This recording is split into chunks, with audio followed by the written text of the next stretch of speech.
জান্নাত দিয়ে যাও, ইসলামকে দিয়ে যাও, তারপরে তুমি জিম্মাদারি দিয়ে যাও, তারপরে তুমি আসবা। এই মুসলমান বলতেছে না আমার পরে এখানে আত্মীয় নাই, কোনো বন্ধু বান্ধব নাই, আমি এখানে কাজে কোথায় পাবো? আপনার পক্ষ থেকে একজন জামিনদার ঠিক করে দেবেন, আমি তাকে জিম্মাদার ঠিক করে দেবো, তার চিন্তা থেকে জামিনটা পরিশোধ করতে চাই।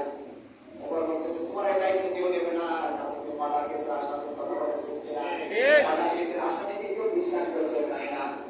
এই লোকটা হতাশায় পড়ে গেছে। মুসলমান খবর করে স্কুল করে করে 10-15-20 লাখ টাকা দিয়ে স্বামীকে ছাড়া কিন্তু কতজন বলতেছে তখন তো টাকা ছিল না, তখন ছিল যে রোজ পেঁয়াজ ফল্প কথা বলতে কিনা খবর তো বলতে যে পাশে আসুন, পাশে আলাদা কথা আছে, তুমি আমার জাতি না দেওয়ার সমস্যা নেই, তোমার আমি পালাস করবো, বুঝতে পারছো না? আমাদের বাংলা তুমি বলা ভয় নাকি? ভয় লাগে? আপনাদের কথা বলতে ভয় লাগে? হচ্ছে কি হচ্ছে না? হচ্ছে। ও পায়ে জামিনে বের হয়ে আসবে, আর একটা মারার জন্য চেষ্টা করে কথা বলে। ঠিক আছে, আইনজীবী তার কেস লড়বে, ওই আইনজীবী বা ভয়টা দেখাবে, সমস্যা আছে কথা বলেন। ঠিক। ইতিমধ্যে একজন সাহাবী হযরত আবু যর গিফারী রাদিয়াল্লাহু তাআলা উঠে বসলেন, বসার পর বলতেছেন ভাই ওমর, আমি আল্লাহর নবীর সাহাবী হযরত আবু যর গিফারী বলতেছি ওই মুসলিম ব্যক্তির জামিনটা সে মাদার আসল হয়ে যাওয়া সুবহানাল্লাহ।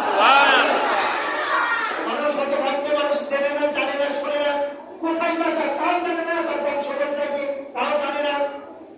এই হযরত আবু যর গিফারী রাদিয়াল্লাহু তাআলা বলতেছেন সমস্যা নাই, আমি এখন বারবার করে তাওয়াক্কুল করি, আর এই মানুষটার উপরে আমার একটা আস্থা আছে, ওই মানুষটার মুখমণ্ডলের দিকে তাকিয়ে দিচ্ছি, ভগবান কথা বলবে না, সুবহানাল্লাহ।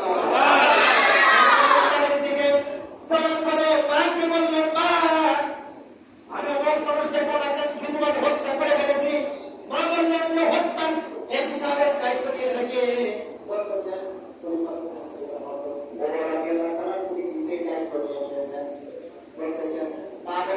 বাবা তোমাকে আমি ওইভাবে জন্ম দেই নাই, তোমাকে জন্ম দিয়েছে ইসলামের উপরে, তুমি ইসলামের উপরে প্রতিষ্ঠিত হয়েছ, সুতরাং তুমি ওমর রাদিয়াল্লাহু তাআলা যা বলে সেটা তোমাকে পায়ে পায়ে শুনতে হবে। সুবহানাল্লাহ।